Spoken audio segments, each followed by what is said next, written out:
Hey, I'm Andy Aledort. In this latest edition of In Deep, we're going to be looking at something called lick development. Contrary to popular belief, I did not grow up in a lick development. I grew up next to a lick development. But I could hear the construction of the licks, which inspired me as a young man to do the same, ultimately leading to today's lesson, where I'm going to teach you about lick development. As we learn licks on the guitar, we find ways to elaborate on those licks. It's like thematic development. It's a big part of music in a lot of ways, but some of the best guitar solos don't just sound like solos and a bunch of notes. They sound like a melody, and then that melody leads into another melody. And there are ways you can practice working on those licks, developing your melodic ideas so that the solos will have direction to them. Jimi Hendrix is a perfect example. People think of him as someone who plays fast all the time, but he didn't. He played melodies all the time. All Along the Watchtower is a perfect example. And he also grew up next to a lick development. So let's get into it right now.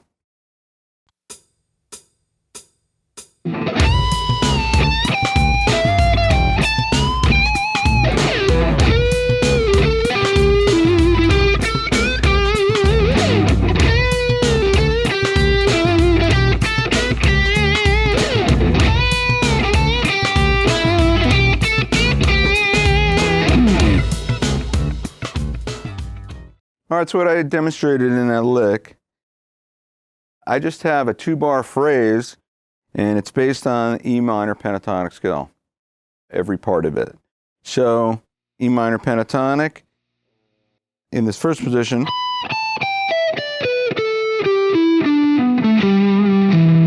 that's one way to look at it. Or just think of the notes ascending E, G, A, B, D, and then it repeats E, G, A, B, D. So you should, of course, learn those all over the neck. So the idea here is to play a nice melodic lick. Kind of very Albert King, feel like breaking up somebody's home. So right there, that bend, release, pull off, and then right back to a bend, and into a vibrato. Then I just moved it down here.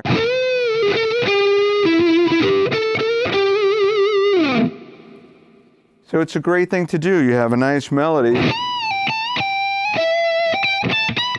kind of a 2-part melody, 2-bar.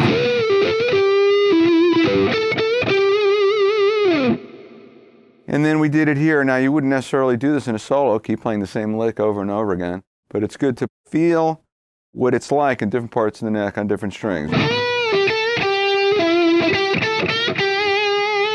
Different kind of vibrato. Right there. And then especially here. Feels a lot different on the top 2 strings, so low on the neck. So it takes a little more hand strength.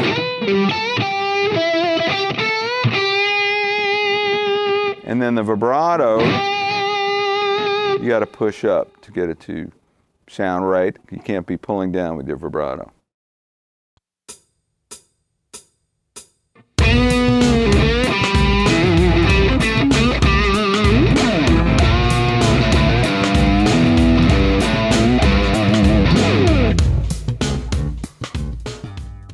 All right, so what I did was I took that melody that we had played just in 2 different octaves. You know, at first we played it high. Then once we moved down an octave, we just played it in the same octave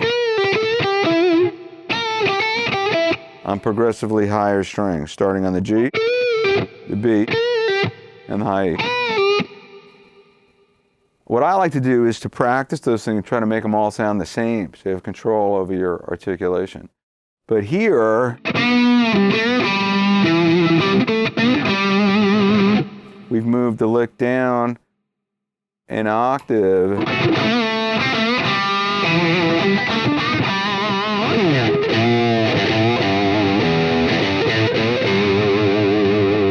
So it's really a different sound. I had originally done it on the neck pickup, but if I do it on the bridge,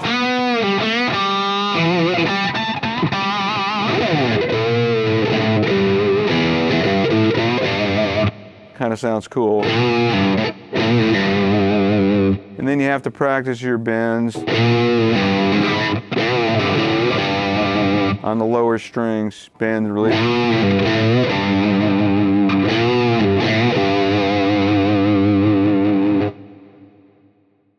Here's where we move into the lick development phase, which is we're going to take parts of the lick and create new licks from pieces of that other lick. So there's the concept, theme and development. We had a theme, we had our initial theme, and then we're going to take elements of what we just played to create a new lick, and then that idea is going to continue through more and more licks. So if you were to apply this when you're taking a guitar solo or writing a song or anything, there's going to be continuity melodically, stylistically as you move forward. And it takes you away from just moving your fingers. You're thinking about melodic shapes and sounds. You know, I'm a big fan of blues, and the best blues guitar players, I referenced Albert King, they sound like they're singing when they play solos. The melodies are so solid. And the same is true with Hendrix.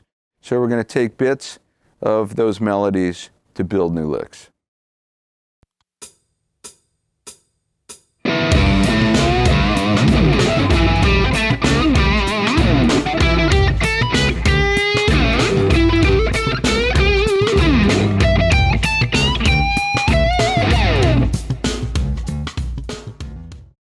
All right, so we just moved up progressively.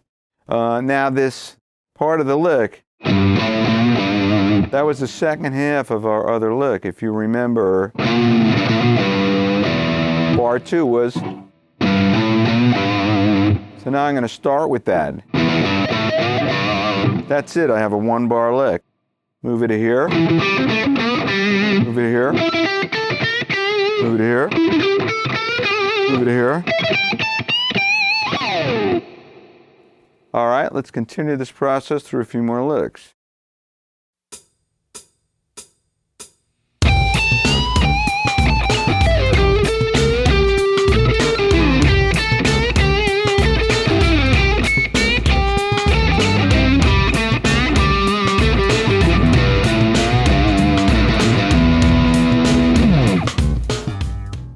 And in this example, I took that riff and I moved it around and changed the end of it. So I have the same beginning,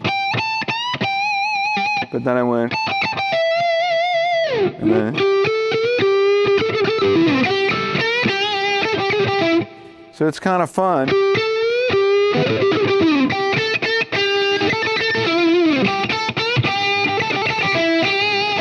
Very Hendrixy.